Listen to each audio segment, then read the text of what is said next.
You've seen it, that unsettling glimpse into the past, a grainy film reel unearthed from the archives. It begins with an almost unbearable anticipation, a silent countdown in the desert.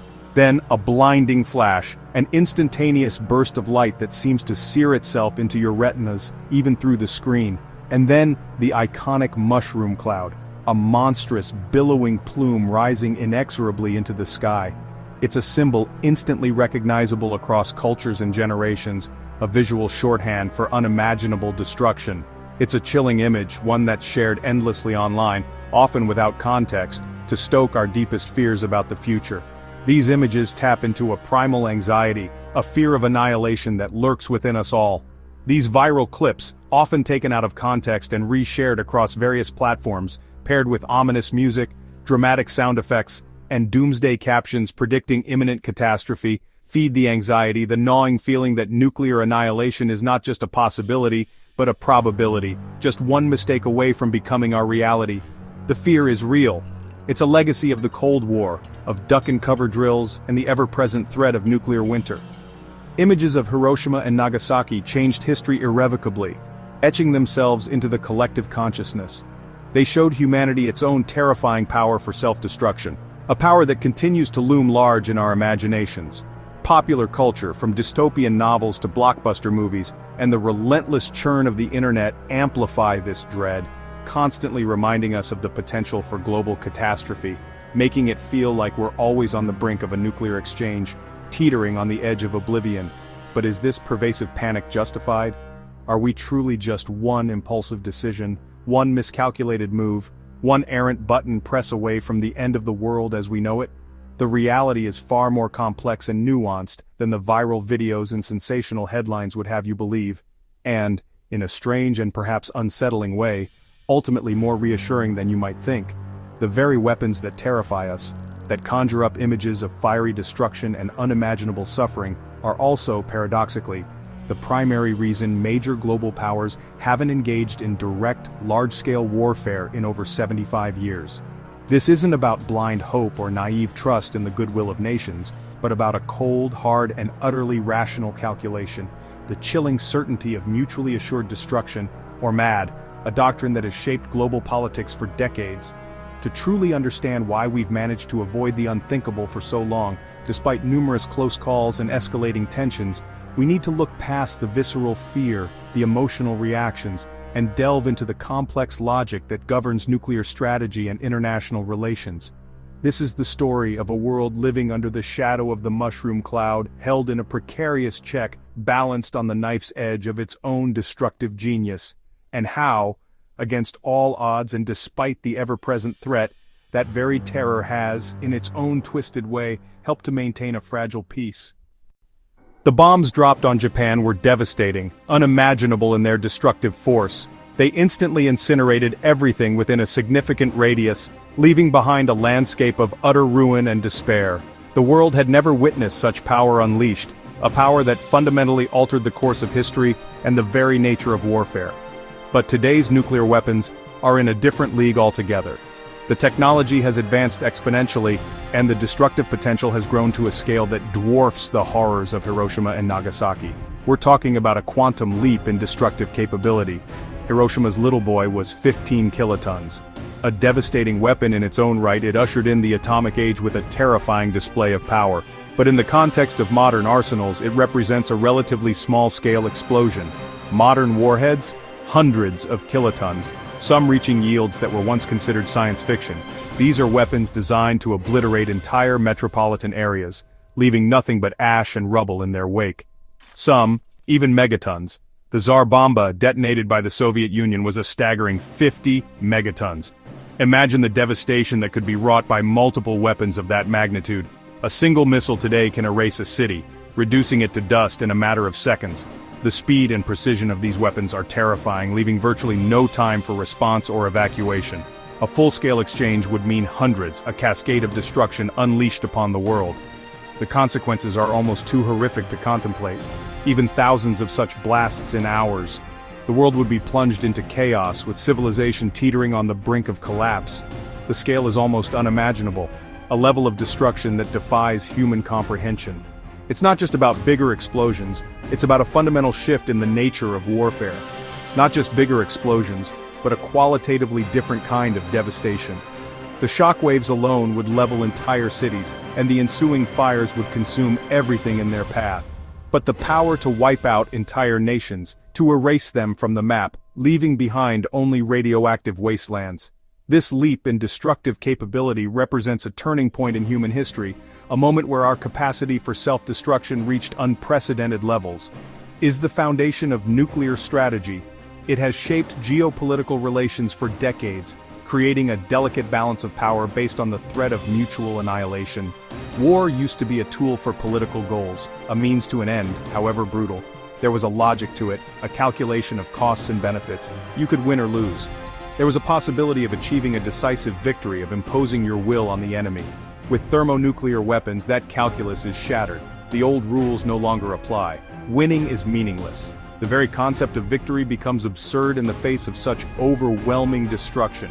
The cost is total ruin, not just for the combatants but for the entire planet. The specter of nuclear winter looms large, threatening to extinguish all life on Earth. No political objective could justify the aftermath. No ideology, no territorial claim, no strategic advantage could ever outweigh the catastrophic consequences of nuclear war. This shared understanding, however fragile, has been the cornerstone of nuclear deterrence for decades. Of absolute devastation is what has prevented the use of these weapons since 1945.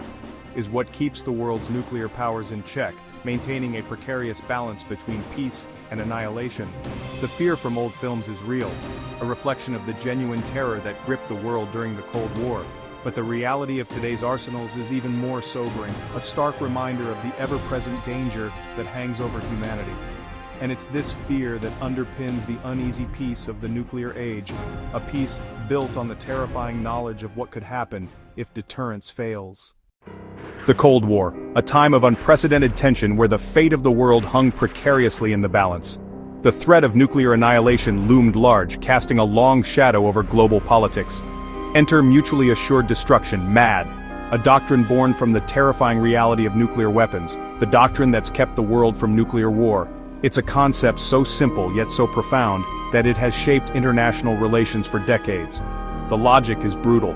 If both sides possess the capability to utterly annihilate each other, neither dares to strike first, for fear of triggering their own demise. The stakes are simply too high. Imagine a duel, a tense standoff where both shooters know with absolute certainty that they'll die if either fires a single shot. The only rational move, the only logical course of action, don't shoot. Lower your weapon and walk away. MAD effectively removes any incentive for a preemptive first strike. It's a global suicide pact, a grim agreement to ensure mutual destruction rather than outright victory for either side. This chilling doctrine evolved during the height of the Cold War, as the US and Soviet Union engaged in a relentless arms race, building massive nuclear arsenals, each capable of obliterating the other. Military planners on both sides eventually realized that in a nuclear war, there could be no true victor. A nuclear war can't be won, only survived. Barely. The devastation would be so complete, so widespread, that civilization itself would be teetering on the brink of collapse. The focus therefore shifted dramatically from achieving victory to ensuring prevention, making the potential consequences of war so utterly horrific, so unimaginable, that no sane leader, no matter how ambitious or ideologically driven, would ever risk initiating it. The uneasy peace between major powers isn't born of mutual friendship or trust, but of sheer, unadulterated terror. Each side's primary goal is to maintain a credible, undeniable ability to inflict unacceptable, catastrophic damage in return for any attack. This delicate, precarious balance of fear is the chilling logic, the unsettling rationale that, against all odds, has kept World War III at bay for over half a century. It's not naive hope or idealistic dreams that keep the peace. It's the cold, hard certainty of mutual destruction, a constant reminder of the apocalyptic consequences that await if the unthinkable were to occur. MAD only works if both sides can retaliate, even after a surprise attack. That's why nuclear powers built the nuclear triad: land-based missiles, strategic bombers, and ballistic missile submarines. ICBMs are hidden in fortified silos, bombers can be kept airborne and ready, but submarines are the ultimate deterrent. These boomers vanish beneath the oceans, carrying enough warheads to destroy nations, and are nearly impossible to find. As long as even one survives, a devastating counterattack is guaranteed.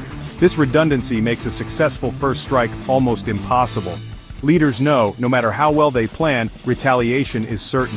Second strike capability is the mechanical failsafe of MAD. It turns nuclear weapons from tools of war into instruments of deterrence. The threat isn't a bluff, it's the backbone of nuclear peace. The Cuban Missile Crisis in 1962 was the ultimate test of MAD. When the US discovered Soviet missiles in Cuba, the world teetered on the edge of nuclear war. Military leaders urged strikes, but Kennedy and Khrushchev understood the true cost: mutual annihilation. Any attack could trigger an unstoppable chain reaction. No one would win. The only way out was restraint and negotiation. Through secret deals, the US removed missiles from Turkey, the Soviets from Cuba. The crisis was diffused. The lesson? The fear of total destruction was powerful enough to pull the world back from the brink. MAD wasn't just theory. It was a terrifying reality that forced leaders to choose survival over victory. The only winning move was not to play. The Cuban Missile Crisis proved that the logic of MAD works when leaders understand what's truly at stake. It's a lesson that still shapes nuclear policy today. Viral doomsday videos often miss the point. Nuclear war isn't just an accident waiting to happen. The system of deterrence is brutally robust, built on the fear of death, not luck or trust. For over 75 years, MAD has been the unspoken foundation of global security. The threat of annihilation forces caution and restraint among nuclear powers. That's why we see proxy wars, not direct conflict between the US, Russia, and China. It's a peace held together by terror, not hope. The risks proliferation, irrational actors are real, but the core principle has held. The sheer consequence of nuclear war is a more effective deterrent than any treaty. We're not safe because we trust each other, we're safe because we're afraid. For now, the chilling logic of mutually assured destruction is the only peace we have.